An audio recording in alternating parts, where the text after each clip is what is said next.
I want to say I look at myself in the mirror, a reflection of this, and I'm really kind of appalled. It's appalling. We're here shooting the film. We start tomorrow, and no, I'm not playing Santa Claus. On the 12th, I had a safety. Perfect, since Andy's wearing the elf costume. Right on cue. You let us down, Santa. What the hell, man? Okay, anyway, go on. Demonstration with Hannah Reed, the armorer.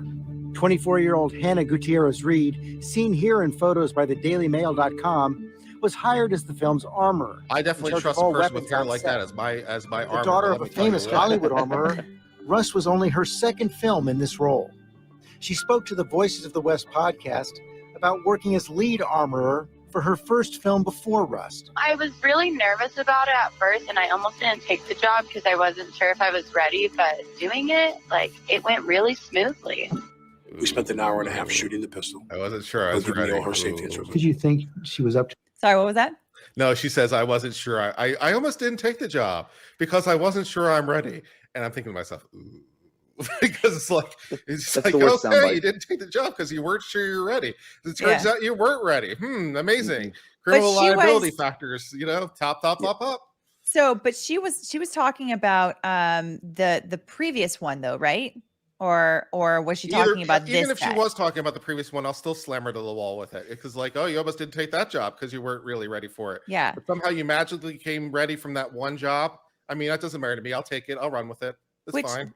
This also conflicts with what I read previously about her, which is that she had been an armorer on a previous set, but not a head armorer. Yeah. So she had been on costume design or something, and then she was an armorer, and then on this particular set, she was a head armorer, which is different because you are the person that's actually in charge of all the firearms. So I don't know if this is inaccurate or if the previous reporting was inaccurate. I mean, because, we all know after Kyle Rittenhouse that all media reporting is always accurate, right? Mm-hmm. And how? I think Hollywood and their use, of guns on sets like this can be summarized. I think a really good reference is that movie with Jay Baruchel and Seth Rogen, where it was maybe the chat can help me out here, but basically it was like that apocalyptic film where things were coming to an end.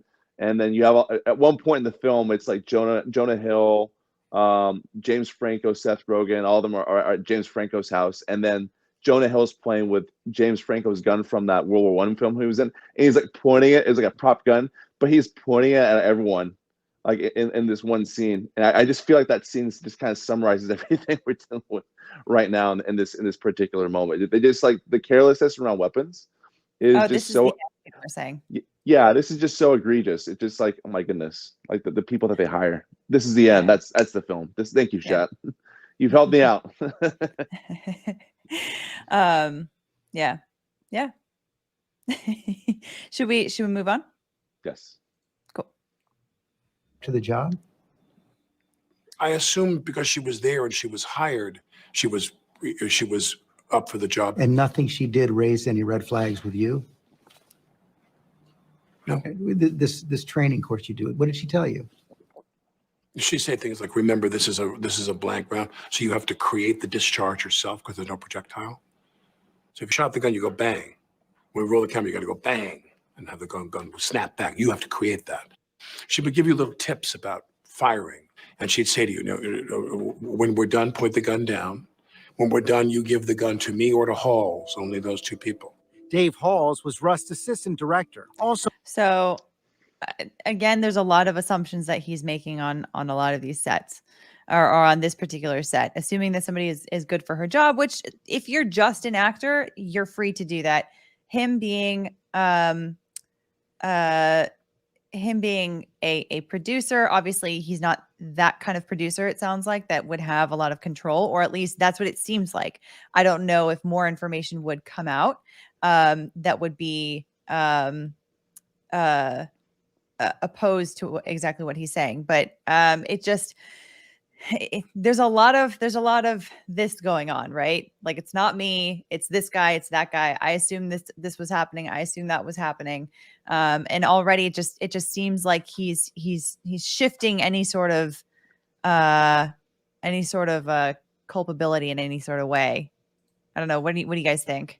Do you think that's problematic or not?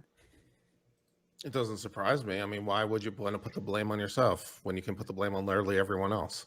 To piggyback off something that Kurt said in the past in one of your other videos, is that you say that there's good facts and bad facts. You're not going to highlight the bad facts at all. You're going to play up the good facts in favor of Alec Baldwin. So yeah, of course he's going to say stuff like this. Yeah. Watch Kurt's videos. He sounds smart. Yeah. There you go. This just goes to show that Andy is not just a fan of mine, but he's a fan of all of LawTube. This is true. It's true.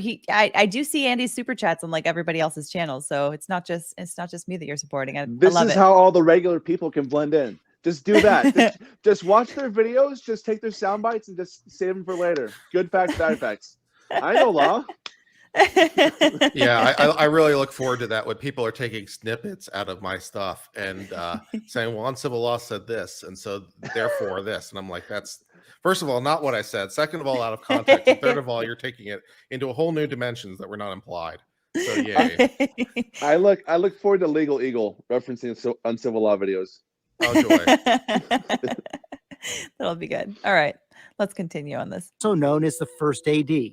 Seen here in this IMDb photo, he was responsible for keeping the production on schedule. Sometimes we would be on a set that was a very, very cramped set, and they wanted people in that room on an as-needed basis. If I'm holding the gun and they say cut, I then hand the gun to Halls if she's not there. Yeah, why Hall's not Hannah? Some people have said that only the armorer should be handling. No. That's inaccurate. Meaning in the protocols of the business, meaning Hannah would to hand me the gun 99% of the time, whatever the preponderance of the time. But when we would say cut, if Hannah was away from the set, I would hand Halls the gun. So this is something that is an interesting distinction. Is that so? Alec is talking about who he's handing the gun to. He's saying he would either hand it to Hannah, the armorer, or to David, the assistant director. But then George asks Alec about somebody handing him the gun. You know, so was that a problem that someone else would hand you the gun? But then Alec's response is talking about handing the gun to someone else after the scene. So it's a very subtle sort of difference that the two of them are almost like talking past each other. But it almost sounds like, you know, Alec is saying that it's a normal thing for him to get the gun from somebody else and for him to hand the gun to somebody else. But he's like, no, 99% of the time, she's the one handing me the gun, which still leads to the question of why. Perhaps more to the point, for at least for me, why isn't she on set as there's guns on set? Or if not her, an assistant to her, because she works as an assistant in the previous, so why not an assistant to her? Or even the prop master. I mean, why not one of these people? Why is this gun being passed around these people? Why is she not there? Mr. Producer, who's involved in the casting and hiring of these people, why isn't she there now?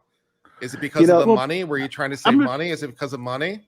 Well, I would say yes, but I would also say it seems like the AD was, because they were trying to save money. So it seems like she was the main armorer and the AD was the guy who, if she had to go to the bathroom, right? Hey, this guy is her backup, right? So that's kind of, now I do think the distinction that Legalbytes brought out is damning, right? It's the fact that, hey, we're talking about who handed you the gun and you're talking about who you gave the gun to. Those are way two different things. But if the question is that if she got hit by a space rock or something, who would then take over? It seems like the AD was the second person. And it seems like everyone also knew that, because you'll see later, everyone was kind of accepted that both of these people were handling the guns. She was the primary and he was the secondary. Mike in chat wins a point for asking, did he cross state lines? Mike wins a point. Well, I just can't help but point out the asymmetries between like his past experience working on these big budget films, right, where they have all these different resources, and not to mention the asymmetry between Alec Baldwin and this armorer right here that we've seen. First of all, this photo that you paused, or this image that you paused on right now, it's like they're trying to almost like cast her in a negative light, where she's like, oh, look at me, how cool am I holding these two pistols. They could have picked any photo of this gal as an armorer, yet they chose this one. And it's almost like that they're trying to help Alec Baldwin in this particular instance and give him cover. I mean, that's just an idea that you know that comes across whenever I see this. I'm not sure what you all think about that, but I mean, That's a good point too. Yeah, I mean, just the asymmetry between Alec Baldwin. I mean, he has. I mean, as you guys mentioned, he's got all this, you know, PR, PR reps, helping him. He's got lawyers and lawyers who have lawyers, right? And he has all these, resources after having established him in Hollywood. Meanwhile, this gal gets, barely gets any say in this particular exclusive interview. So it's just, I don't know. Partly because she's doing what I would argue is the responsible thing, which is not talking about it and only speaking through her counsel. And same thing with David Halls. I think David Halls apparently after this interview made a statement to ABC, it kind of in response to it, talking about whether Alec Baldwin had his finger on the trigger or not. Basically saying that David does not remember seeing his finger on the trigger or something. It still benefits David if Alec Baldwin's finger wasn't on it, right? Because it sort of points it towards a malfunction of the gun of some sort as opposed to somebody's negligence. But so there's obviously an interest in that, but even still, like it's notable that statement was made through counsel. It was not him speaking directly. But yeah, but that's a fair point. She probably didn't have any sort of choice in this photo showing up for her. So Santa Claus has let us down again. I just have to put it out there just once more. All righty.